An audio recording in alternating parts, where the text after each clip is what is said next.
नमस्कार दोस्तों, आपका स्वागत है।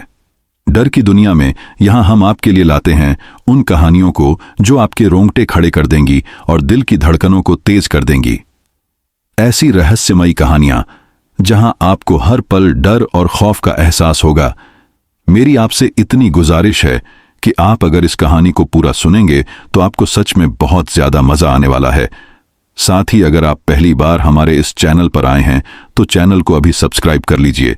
ऐसा करने से हमारी और आपकी नज़दीकियां बढ़ जाएंगी और आगे आने वाली वीडियो आप तक आसानी से पहुंच जाएगी। तो ज्यादा समय न लेते हुए जल्दी से अपनी कहानी को शुरू करते हैं। नमस्कार दोस्तों, जम्मू कश्मीर की बर्फीली सड्ढाकों पर जहां हवा साएं साएं करती हुई कानों में डर की फुसफुसाहट भरती है, बलदेव सिंह का ट्रक धीमे धीमे हाईवे पर सरपट दौड़ाच रहा था। रात का गहरा अंधेरा चारों ओर फैला था और ट्रक की हेडलाइट्स धुंध में मुश्किल से रास्ता दिखा रही थीं। बलदेव अपने पुराने टाटा ट्रक के स्टीयरिंग पर आंखें सिकोदे सामने देख रहा था।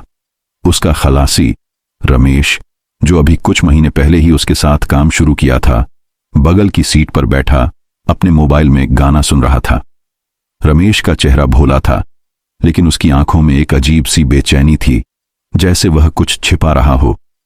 बलदेव भैया, ये रास्ता कुछ ठीक नहीं लग रहा, रमेश ने हेडफोन निकालते हुए कहा। उसकी आवाज में हल्का डर था। सुना है इस हाईवे पर रात को अजीब अजीब चीजें होती हैं। बलदेव ने बिना उसकी ओर देखे अपनी खनकती आवाज में जवाब दिया। रमेश, रात में हर रास्ता डरावना लगता है। तू बस अपने गाने सुन। असम तक का रास्ता लंबा है, डरने से काम नहीं चलेगा। उसकी टेढ़ी मेढ़ी मुस्कान ने रमेश को और बेचैन कर दिया। ट्रक एक तीखे मोद्दा पर मुद्दा और अचानक हेडलाइट्स ने सामने सड्डा चक पर एक आकृति को पकड़ा। एक औरत सफेद सादी में सिर झुकाए सड्ढक के बीचों बीच खड़ी थी। रमेश की सांस रुक गई। बलदेव भैया, वो क्या है? उसने कांपती आवाज में पूछा। बलदेव ने ब्रेक मारा और ट्रक रुक गया। उसने बिना हिचकिचाए दरवाजा खोला और बाहर कूद पड़ा। रमेश, तू यहीं रह, मैं देखता हूं। उसकी आवाज में न डर था न घबराहट, बल्कि एक अजीब सी उत्सुकता थी। रमेश ने खिड़की से झांका, लेकिन धुंध में कुछ साफ नहीं दिख रहा था। बलदेव की टॉर्च की रोशनी धीरे धीरे उस आकृति की ओर बढ़ी और फिर अचानक रोशनी गायब हो गई। रमेश का दिल जोर जोर से धड़कने लगा। उसने बलदेव को पुकारा, लेकिन जवाब में केवल सन्नाटा था। उसने हिम्मत करके ट्रक का दरवाजा खोला और बाहर कदम रखा। ठंडी हवा ने उसके चेहरे को छू लिया और कहीं दूर से एक हल्की सी सिसकारी की आवाज आई। बलदेव भैया, उसने फिर पुकारा, लेकिन जवाब में केवल हवा की सनसनाहट थी। अचानक ट्रक की हेडलाइट्स अपने आप चालू हो गईं। रमेश ने पलटकर देखा। सडीडी ढाक खाली थी। न बलदेव था, न वह सफेद साधी वाली औरत, सिर्फ धुंध और अंधेरा। रमेश ने जल्दी से ट्रक में वापस चढ़कर दरवाजा बंद किया। उसका हाथ स्टीयरिंग पर गया, लेकिन उसे एहसास हुआ कि चाबी गायब थी। तभी ट्रक की पिछली सीट से एक ठंडी सांस की आवाज आई। रमेश ने पीछे मुड़कर देखा। वहां कोई नहीं था, लेकिन सीट पर एक पुराना फटा हुआ दुपट्टा पद्धा था, जो पहले वहां नहीं था। रमेश की सांसें तेज हो गईं। उसने मोबाइल की टॉर्च जलाकर दुपट्टे को छुआ। वह ठंडा था, जैसे बर्फ में लिपटा हो। तभी ट्रक का रेडियो अपने आप चालू हो गया और एक पुराना गाना बजने लगा, लेकिन आवाज टूटी फूटी थी, जैसे कोई रिकॉर्ड बार बार अटक रहा हो। रमेश ने रेडियो बंद करने की कोशिश की, लेकिन बटन काम नहीं कर रहे थे। अचानक बाहर से बलदेव की आवाज आई, रमेश, दरवाजा खोल। रमेश ने खिड़की से झांका। बलदेव अकेला खड़ा था। उसकी आंखें अंधेरे में चमक रही थीं, लेकिन कुछ गलत था। उसकी मुस्कान पहले से भी ज्यादा टेढ़ी थी और उसके हाथ में वह सफेद दुपट्टा था जो अभी अभी रमेश ने ट्रक की सीट पर देखा था। रमेश ने दरवाजा खोलने से इनकार कर दिया। उसने चिल्लाकर पूछा, भैया, तुम बाहर कैसे? और ये दुपट्टा? लेकिन बलदेव ने जवाब नहीं दिया। वह बस मुस्कुराता रहा और धीरे धीरे धुंध में गायब हो गया। रमेश का दिल अब गले में अटक रहा था। उसने ट्रक की चाबी ढूंढने की कोशिश की, लेकिन तभी रेडियो की आवाज और तेज हो गई और उसमें से एक औरत की सिसकारी साफ सुनाई दी। रमेश ने हिम्मत करके ट्रक स्टार्ट करने की कोशिश की, लेकिन इंजन ने जवाब दे दिया। बाहर धुंध गहराती जा रही थी और सड़क पर अब कुछ छायाएं हिलती दिख रही थीं। रमेश ने अपनी आंखें बंद कर लीं और मन ही मन प्रार्थना करने लगा। तभी ट्रक का दरवाजा अपने आप खुल गया। रमेश का दिल अब भी जोर जोर से धड़धक रहा था। ट्रक का दरवाजा अपने आप खुला था और बाहर की ठंडी हवा उसके चेहरे पर तमाचे की तरह लग रही थी। धुंध इतनी घनी थी कि हेडलाइट्स की रोशनी भी कुछ कदम आगे जाकर बिखर जाती थी। बलदेव का कोई अता पता नहीं था। रमेश ने हिम्मत जुटाकर ट्रक से बाहर झांका, लेकिन सड़ी दयाचक सुनसान थी। न कोई छाया, न कोई आवाज, सिवाय हवा की सनसनाहट के। उसने जल्दी से दरवाजा बंद किया और सांस रोककर सीट पर बैठ गया। ये सब क्या हो रहा है? रमेश ने खुद से बुदबुदाया। उसका मोबाइल अब भी जल रहा था, लेकिन स्क्रीन पर सिग्नल की एक भी बार नहीं थी। उसने बलदेव को फोन लगाने की कोशिश की, लेकिन नेटवर्क गायब था। तभी ट्रक की पिछली सीट पर पड़ी ढीढ़ा व सफेद दुपट्टा फिर से उसकी नजरों में आया। उसने उसे उठाने की हिम्मत नहीं की, लेकिन उसकी नजर उस पर टिक गई। दुपट्टे के किनारे पर कुछ धब्बे थे, लाल जैसे खून के। रमेश ने अपने कांपते हाथों से टॉर्च की रोशनी दुपट्टे पर डाली। धब्बे और साफ दिखने लगे। उसका दिमाग चकराने लगा। ये क्या है? बलदेव भैया कहाँ गए? उसने खुद को तसल्ली देने की कोशिश की, लेकिन तभी रेडियो फिर से चालू हो गया। इस बार कोई गाना नहीं, बल्कि एक औरत की धीमी, सिसकारी भरी आवाज थी जो कुछ बुदबुदा रही थी। शब्द साफ नहीं थे, लेकिन उसकी टोन इतनी ठंडी थी कि रमेश की रीढ़ में सिहरन दौड़ गई। उसने रेडियो बंद करने के लिए बटन दबाया, लेकिन वह काम नहीं कर रहा था। रुक जाओ। आवाज अब साफ हो रही थी, जैसे कोई उसके कान के पास ही फुसफुसा रहा हो। रमेश ने पलटकर देखा, लेकिन पीछे कोई नहीं था। उसने अपनी आंखें बंद कर लीं और जोर से चिल्लाया, कोई है यहां? बलदेव भैया, कहां हो तुम? तभी बाहर से एक तेज थक थक की आवाज आई। रमेश ने खिड़की से झांका। धुंध में एक छाया दिखी, लंबी, पतली और सिर झुकाए। यह बलदेव नहीं था, यह कोई और था, या कुछ और। छाया धीरे धीरे ट्रक की ओर बढ़ रही थी। रमेश ने जल्दी से दरवाजे लॉक किए और स्टीयरिंग को कसकर पकड़ DDDH लिया। यह सपना है, यह सब सपना है, उसने खुद को समझाया। लेकिन छाया रुकी नहीं। वह ट्रक के पास आकर खड़ी हो गई। रमेश ने टॉर्च की रोशनी बाहर डाली और उसका दिल लगभग रुक गया।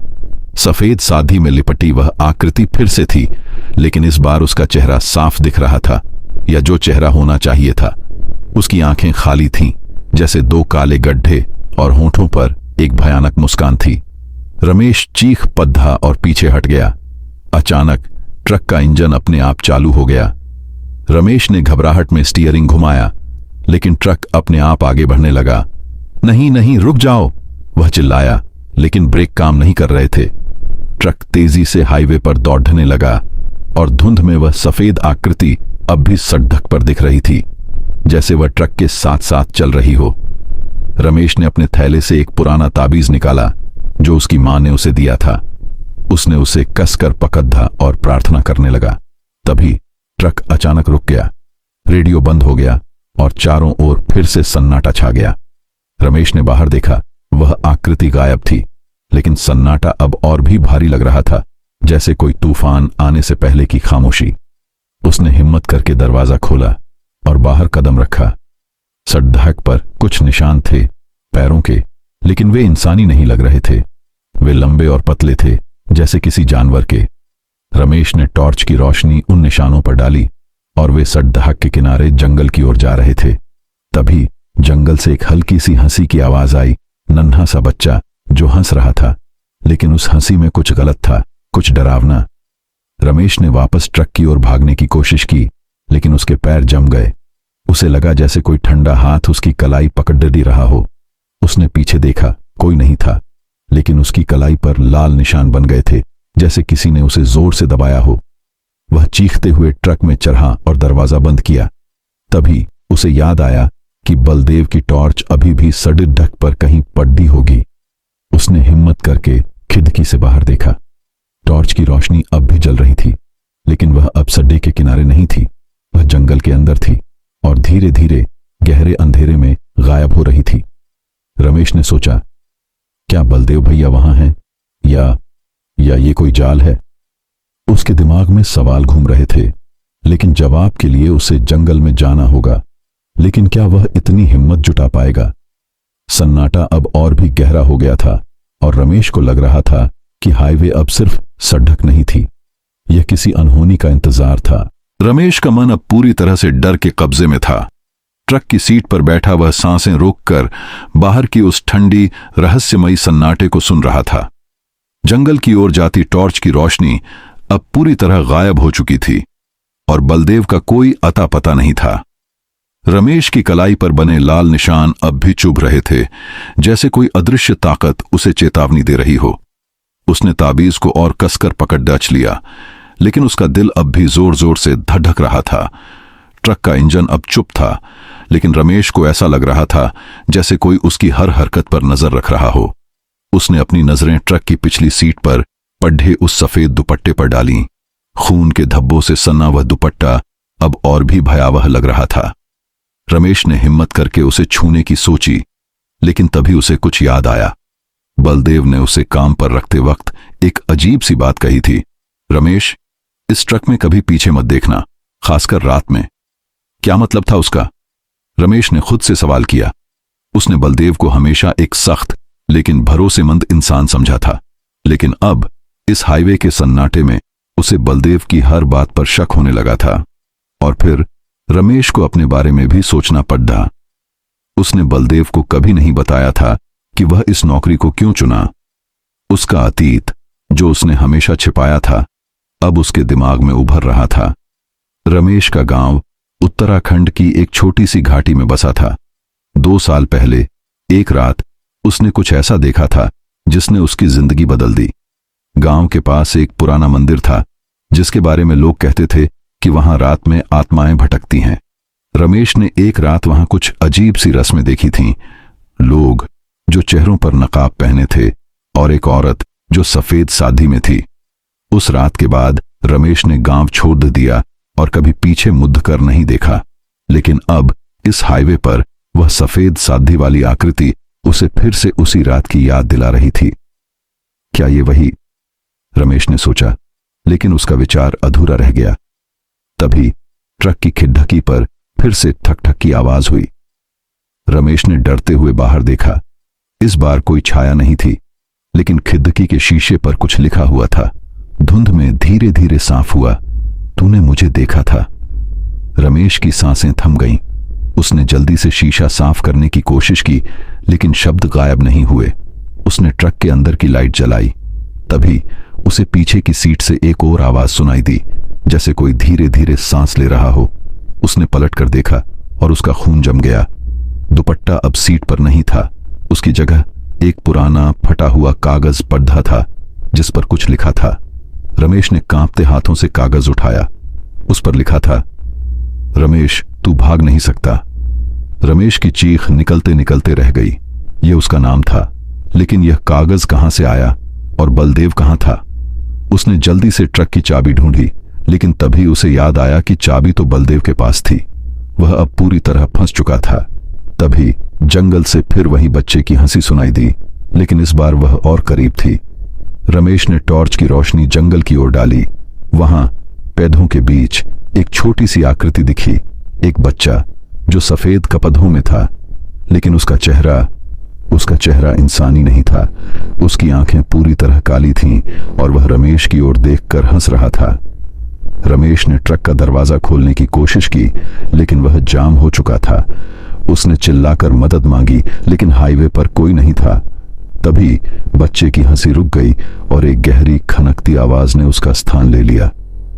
रमेश, तूने वादा तोड़ा। यह बलदेव की आवाज थी, लेकिन वह कहीं से कहीं आ रही थी, जैसे ट्रक के अंदर से ही। रमेश ने घबराहट में ट्रक की हर चीज छान मारी, लेकिन बलदेव का कोई निशान नहीं था। तभी उसे डैशबोर्ड के नीचे एक पुरानी डायरी मिली। उसने उसे खोला। पहले पन्ने पर बलदेव का नाम था और नीचे लिखा था, हर रात वह वापस आती है।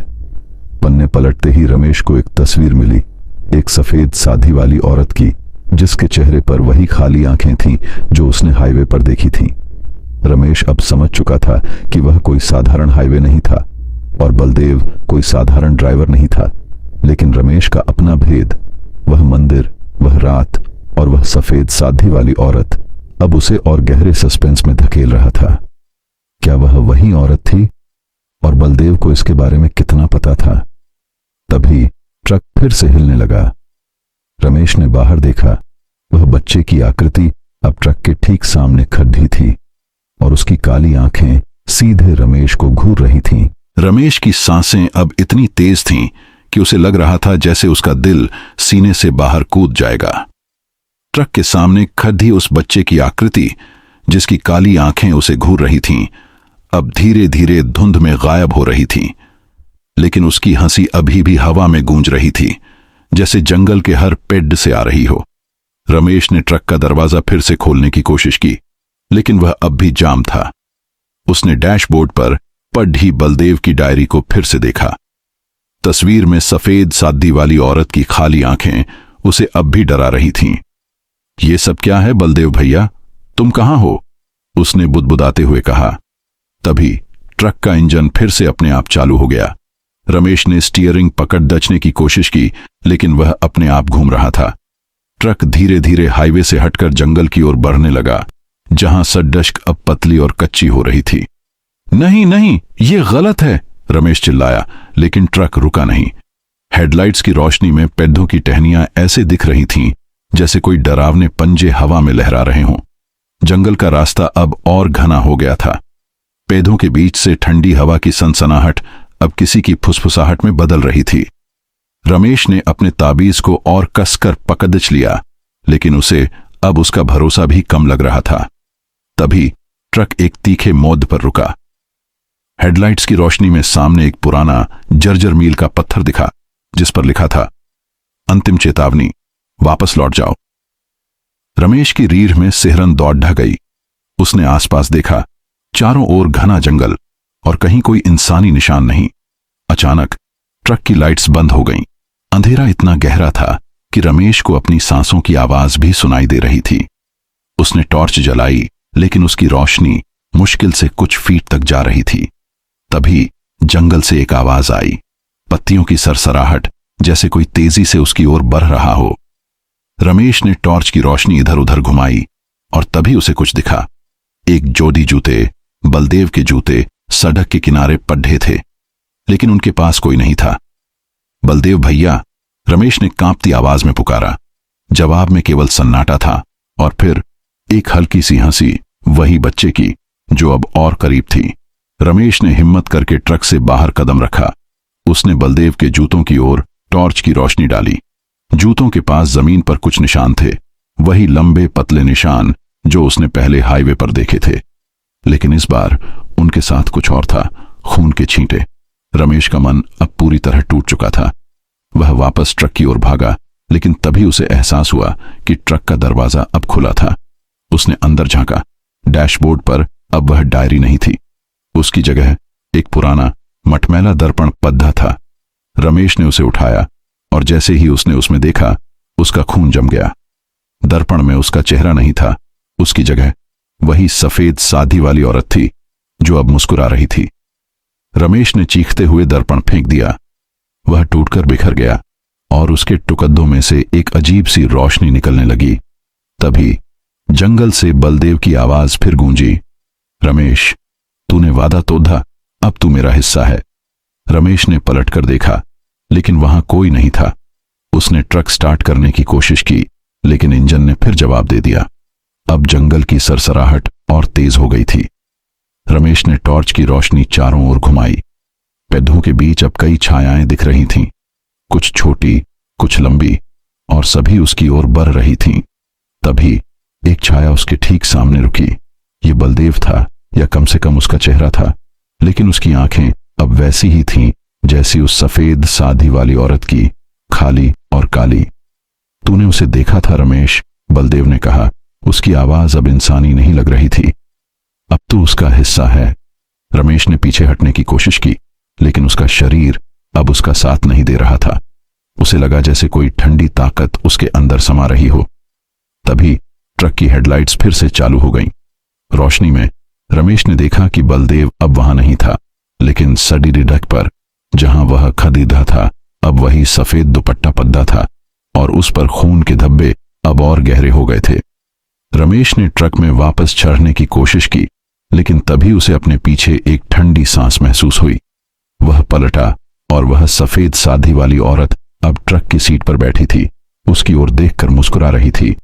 रमेश की चीख जंगल के सन्नाटे में खो गई। ट्रक फिर से हिलने लगा और अब वह जंगल के और गहरे हिस्से की ओर बढ़ रहा था। रमेश को अब यकीन हो गया था कि यह हाईवे, यह जंगल और यह ट्रक सब किसी भयावह सच्चाई का हिस्सा थे। लेकिन वह सच्चाई क्या थी और बलदेव का उसमें क्या रोल था? रमेश की चीख जंगल के घने अंधेरे में खो गई थी। ट्रक अब भी अपने आप चल रहा था, जंगल की कच्ची सड़क पर, जहां पेद्धों की टहनियां खिद्धाकियों को खरोंच रही थीं। सफेद साधी वाली औरत की आकृति, जो अभी अभी ट्रक की सीट पर बैठी थी, अब गायब हो चुकी थी, लेकिन उसकी मौजूदगी अभी भी रमेश के चारों ओर मंडरा रही थी। उसका ताबीज अब उसके हाथ में बेकार सा लग रहा था, जैसे उसकी सारी शक्ति खत्म हो चुकी हो। रमेश का दिमाग अब सिर्फ एक सवाल पर अटक गया था, बलदेव कहां था और यह सब क्या था? ट्रक अचानक रुक गया। हेडलाइट्स की रोशनी में सामने एक पुराना टूटा फूटा पुल दिखा, जो एक गहरी खाई के ऊपर था। इसके पार असम की सीमा शुरू होती थी। रमेश ने बाहर देखा, धुंध अब हल्की हो रही थी, लेकिन हवा में एक अजीब सी ठंडक थी। पुल के पास एक पुराना साइन बोर्ड था, जिस पर लिखा था, सीमा रेखा, प्रवेश निषेध। रमेश की नजर उस साइन बोर्ड पर टिक गई। उसने सोचा, क्या बलदेव मुझे यहां लाना चाहता था? उसने ट्रक का दरवाजा खोलने की कोशिश की और इस बार वह खुल गया। रमेश ने हिम्मत जुटाकर बाहर कदम रखा। जमीन गीली थी और हवा में एक सड्डांध भरी गंध थी, जैसे कुछ सड्डा रहा हो। उसने टॉर्च की रोशनी चारों ओर घुमाई। पुल के नीचे खाई में कुछ चमक रहा था। रमेश ने सावधानी से किनारे की ओर बढ़कर देखा। वहां खाई में बलदेव का ट्रक का पुराना टायर पर डेढ़ा था और उसके पास एक हड्डी, जो इंसानी लग रही थी। रमेश का दिल जोर से धड़ेटका। उसने पीछे मुड़कर ट्रक की ओर देखा, लेकिन अब ट्रक वहां नहीं था। वह गायब हो चुका था, जैसे कभी था ही नहीं। रमेश की सांसें तेज हो गईं। ये कैसे मुमकिन है? उसने बुदबुदाया। तभी उसे अपने पीछे पत्तियों की सरसराहट सुनाई दी। वह पलटा। बलदेव खद्धा था। उसकी आंखें अब भी वही काले गड्ढे जैसी थीं। रमेश, तू यहां तक आ गया। बलदेव की आवाज गहरी और ठंडी थी, लेकिन अब कोई वापसी नहीं। रमेश ने पीछे हटने की कोशिश की, लेकिन उसके पैर जम गए। बलदेव के हाथ में अब वही सफेद दुपट्टा था, जिसके खून के धब्बे अब और गहरे हो चुके थे। तूने उसे देखा था रमेश? तूने उस रात मंदिर में क्या देखा था? बलदेव ने पूछा। उसकी मुस्कान अब और डरावनी थी। रमेश का दिमाग उस रात की ओर वापस गया, उस मंदिर में जहां उसने सफेद सादी वाली औरत को देखा था। वह रस्म, वह अजीब सी पूजा और वह औरत जो बलि की तरह खद्दी थी। रमेश ने उस रात भागने का फैसला किया था, लेकिन उसने कभी नहीं सोचा था कि वह उसे यहां तक पीछा करेगी। मैंने कुछ नहीं किया, रमेश ने कांपते हुए कहा। मैं बस भाग गया था। बलदेव हंसा, लेकिन उसकी हंसी में कोई इंसानियत नहीं थी। तू भागा, लेकिन उसने तुझे चुना रमेश, और अब तू उसका हिस्सा है। बलदेव ने दुपट्टा रमेश की ओर बढ़ाया और जैसे ही वह उसके करीब आया, रमेश को लगा जैसे उसका शरीर हल्का हो रहा हो। उसकी आंखें धुंधलाने लगीं और उसे अपने चारों ओर कई छायाएं दिखने लगीं। वही बच्चा, वही औरत और कई अनजान चेहरे जो उसे घूर रहे थे। अचानक एक तेज हवा का झोंका आया और बलदेव गायब हो गया। रमेश अब अकेला था, लेकिन उसे लग रहा था कि वह अकेला नहीं था। उसने अपनी जेब में हाथ डाला। वह ताबीज अब वहां नहीं था। उसकी जगह वही टूटा फूटा दर्पण था जो उसने जंगल में देखा था। उसने डरते डरते दर्पण में देखा।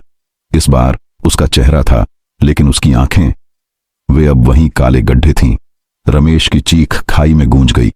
तभी उसे दूर से एक ट्रक की गड्डाहट सुनाई दी। उसने पलट कर देखा। वही पुराना टाटा ट्रक जिसे वह बलदेव के साथ चला रहा था, अब फिर से दिख रहा था, लेकिन स्टीयरिंग पर अब बलदेव नहीं था। उसकी जगह रमेश खुद बैठा था और उसकी बगल में वह सफेद साधी वाली औरत। ट्रक धीरे धीरे पुल की ओर बढ़ रहा। और रमेश को अब कोई आवाज नहीं सुनाई दे रही थी, न हवा की, न जंगल की, न अपनी सांसों की। उसका शरीर अब उसका नहीं रहा था। जैसे ही ट्रक पुल पार करने लगा, वह खाई की ओर गिरने लगा। रमेश ने आखिरी बार अपनी आंखें बंद की और फिर सब कुछ शांत हो गया। तो दोस्तों, ये कहानी यहीं पर समाप्त होती है। मिलते हैं एक अगली कहानी में। जब तक के लिए गुड नाइट।